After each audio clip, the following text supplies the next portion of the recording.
முருகன் பக்தர்கள் அனைவருக்கும் அன்பு வணக்கங்கள். என் அன்பு குழந்தையே, இந்த நிமிடத்திலிருந்து ஆரம்பம் ஆகின்றது. இன்னும் 2 நாட்களில் பிரிந்திருக்கும் முன் துணையை இந்த கோலத்தில் நீ பார்க்க போகின்றாய் தங்கமே. நான் கூறுவதை சற்று புரிந்து கொள். சில பேர் உன்னை கோபத்தை ஏற்படுத்தும் அளவிற்கு செய்தால் நீ கோபத்தை வெளிப்படுத்தி விடாதே. அவர்கள் உன்னை வேறு விதமாக மாற்ற துடிக்கிறார்கள் என்பதை நீ புரிந்து கொள்ள வேண்டும். உன் இயல்பை மட்டும் இழந்து விடாதே தங்கமே. உன் பலவீனம் கோபம் என்றால் அதை வைத்து உன்னை பழி வாங்குகின்றார்கள். நீ உன் பலவீனத்தை வலிமையாக மாற்ற வேண்டும்.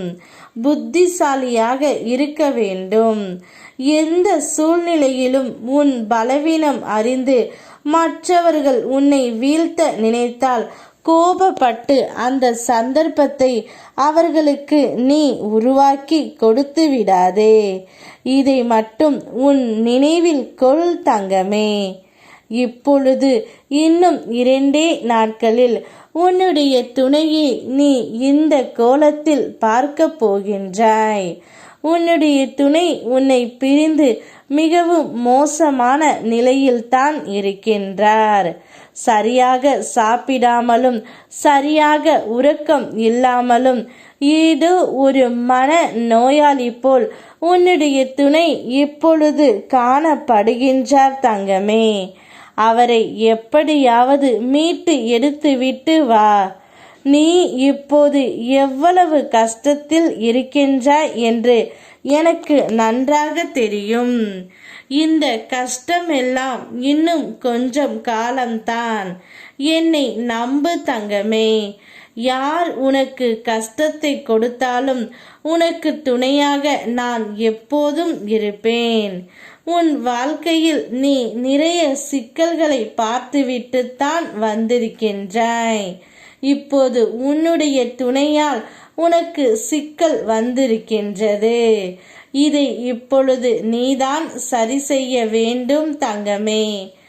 எந்த சூழ்நிலையிலும் உனக்கு துணை நீ மட்டும் என்று எண்ணிவிடாதே. என்னையும் சேர்த்துக்கொள். இப்போது உன் துணை மன நோயாளியான கோலத்தில்தான் காணப்படுகின்றார். உன்னுடைய விதியை நான் மாற்றி எழுதுகின்றேன். உன் துணைக்கு போய் உதவி செய் தங்கமே. அவர் மனதை மாற்று.